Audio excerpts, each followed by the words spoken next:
A2 Media Theories, Structuralism. What is structuralism? Structuralism, you need to point out at this stage, looks at there being a pattern across a range of texts rather than focusing on individual texts. So it's looking across a whole section of texts. Bars, 1974, argued that there are narrative codes in each text, and he divided them into three types.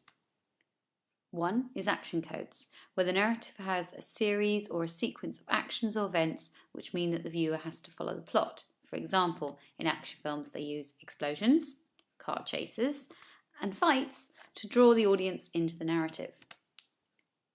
Second one was the enigmatic codes. This is where the producers structure the plot around a series of questions, maintaining the audience's interest in the text. For example, in a detective-based drama, the audience has to try and work out who the killer is, while in a soap, so they have to try and work this out, and that keeps them guessing, so to speak, so they have to keep following the plot.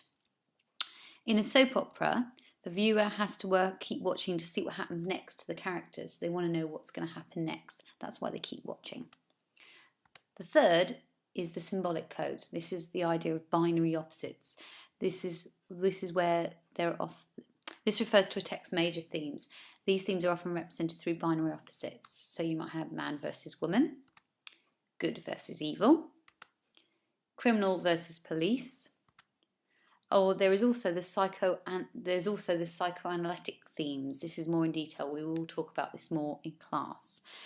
This refers to the work of Sigmund Freud. So those of you doing psychology will have heard of him.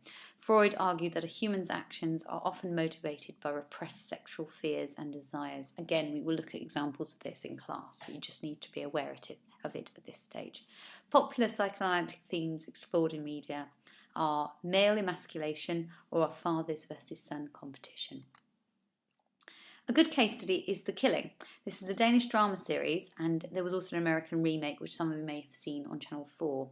It's an example of a media text where action, enigmatic and symbolic codes can be identified. In each episode, a series of questions or enigmatic codes hold the audience's attention relating to the clues leading to the killer, who it is, why they did it, how they did it. Each episode of the series will contain an action such as the pursuit of a possible suspect or a chase of a suspect through a building, for example. That's the action code. Finally, the text is structured in relation to a range of binary opposites. For example, you've got good versus bad, the police versus the killer, the police versus the criminal, man versus woman. So as you can see, the central character is female and her partner, her police partner, is male. So you've got that conflict as well. I meant to say structuralism can also be applied to genre, and we will discuss that further in another podcast. And it also can link to auteur theories.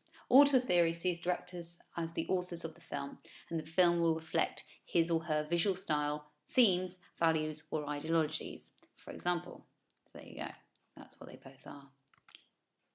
A good example is the films of Martin Scorsese, such as Taxi Driver, Raging Bull, and The Age of Innocence. All these themes, some of you may have seen them, some may not, all these themes explore themes of masculinity and repression in the films, what it means to be a man, etc. Homework. You need to think of 3 television programmes and write the action codes, the enigmatic codes, and the symbolic codes for each programme you've identified. Okay? Post-structuralism. This theory challenges the idea of a text having one identifiable meaning. It says there are actually a range of different meanings and interpretations that different audiences can make. So that means there's no universal message or meaning of the text. It depends on the audience. That means that there are floating signifiers. That means they're not anchored down to one meaning. A good example of this is of GHD. The boys among you may not know who they are, but the girls will obviously know they are a hair straightening products. They make straighteners. In 2008, GHD Hair Products launched an advertising campaign to promote their hairstyling products. These adverts could be interpreted on a symbolic level. Notice here they've got the use of the colours black and gold, suggest as black and gold. And also the fact that the adverts are very uncluttered, they were sort of like this. This wasn't much detail going on in it. Suggests sophistication, okay? Gold, rich, black, nice contrast, etc. The use of the caption there, thy will be done, from the Lord's Prayer, and the use of the cross symbol and the T, you can see it there,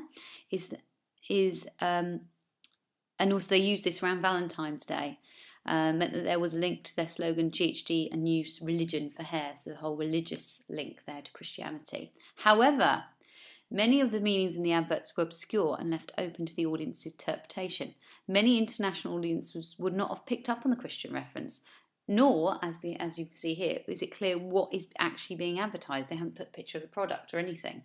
So there was a lot of, it depends on the audience, okay? So there's no unifying meaning across this.